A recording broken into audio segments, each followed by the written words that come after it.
We're in northern Sweden, BMW test track, to experience for the very first time this car, the BMW i8. Revolutionary car. I mean, they're going to call it a gentleman's sports car is what they're saying. It's like an M3 rival, or is it a 911? I don't know. €100,000 expected list price. And it's this combination of electric hybrid car and a 3-cylinder petrol engine in the back, and how they're going to combine all these power parts to make a sports car is what we're here to find out. We won't actually drive this car for a year, so this is a real early taste of it. It's a true prototype, that's why it's all in disguise. But anyway, we're out here with the test engineers on a frozen lake just to find out what this car's all about.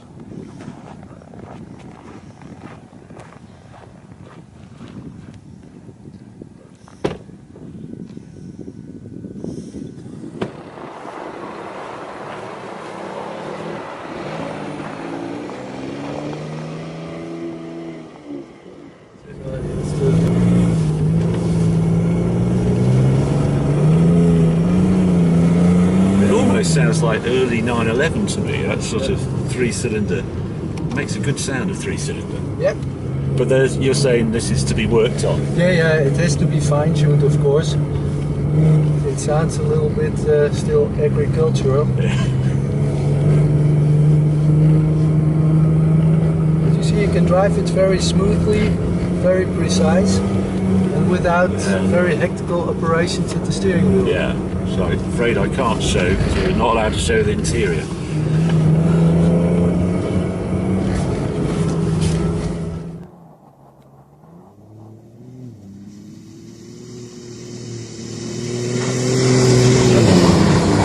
So it's correct in using the we're in 4-wheel drive in effect at the moment, aren't we? Yeah. So, but you've got no indication of what's working when. You're just No, that's just the intelligence of the car to say, yeah? I'm just giving the input by the throttle and the steering, and the car is managing the torque vectoring between front and rear.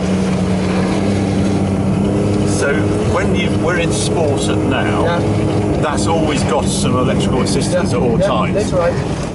Okay, so now you've put it straight over to drive, and then using the mode selected, we're now in electric only. So we're in a front wheel drive i8. Yes.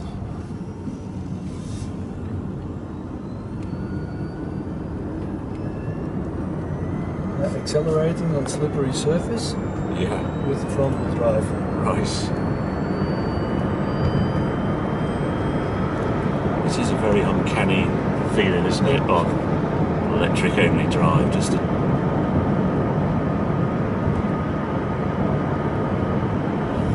Are you going to switch to a different mode soon, or you?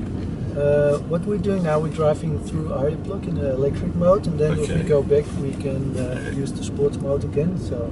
Or just a normal mode.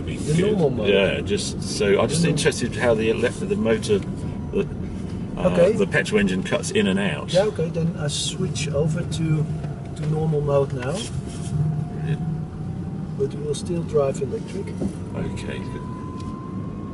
Because it says we've got the battery is full enough, so still driving electric.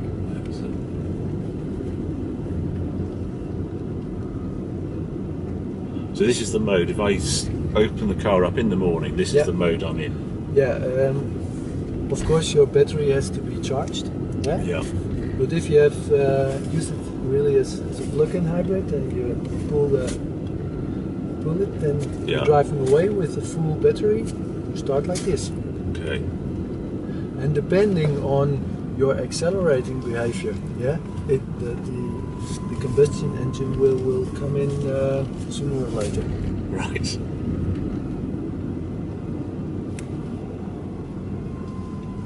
So I will show you if we leave the town, then it will accelerate a bit more, so it hops in. Now it comes in as well. There we go.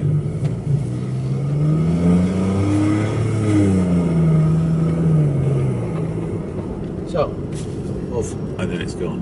Yeah. Now we're cruising electrically.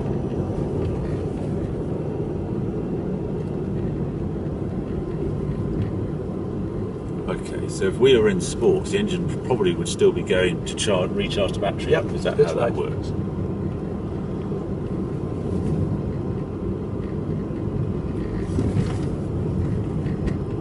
So now we're leaving town. I will speed up a little bit, and you may expect the engine. That's it.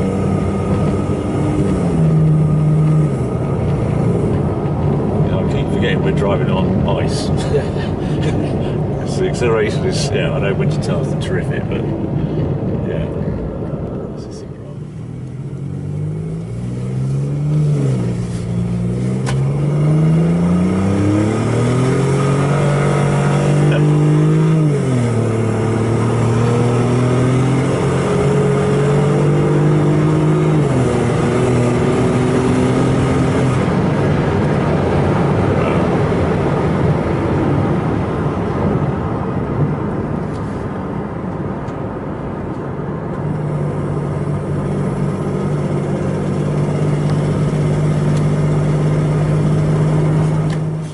Well, that was a fascinating day in this car. You have to rethink what you expect a sports car to do, having spent a day in this. I find it intriguing that they've started basically with a blank sheet of paper. This car has no other rivals. There's no other car with two power plants like this.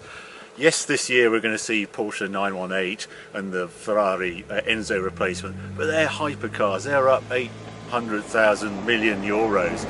This car, remember, around the 100,000 euros, so a real rival for the Maserati Gran Turismo and, as they say, 911. But it's lightweight. One thing I was thinking about this car, they're saying it's about 1450 kilos. Consider that's the same weight as a BMW 1M. 350 horsepower, 360 horsepower, somewhere around there, 400 foot-pounds of torque. So they're talking about 4.5 to 60 miles an hour. So pretty quick.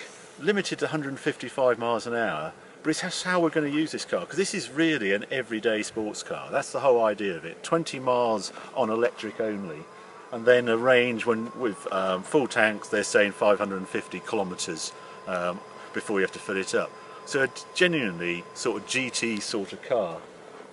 Difficult to say because I haven't been able to show you anything of the inside. I haven't been able to drive it. That comes later this year. But inside you get this three-cylinder throb. They're going to say they're going to make more of the sound of the engine, but it feels very connected. When he was accelerating, you hear the engine. It don't feel as though, oh, there's the electric motor and there's the petrol engine. It all feels very linear, all very together, very natural. But they do tell me they're going to put sound into the cabin. It's slightly uncouth at the moment, and they want to add, like have they done on the M5, coming through the speakers or something like that. So we'll just have to see. Next chance we get to drive this car, experience this car is in June. We're probably going to drive it around August. But on this first taster, this is a fascinating car and really one to watch.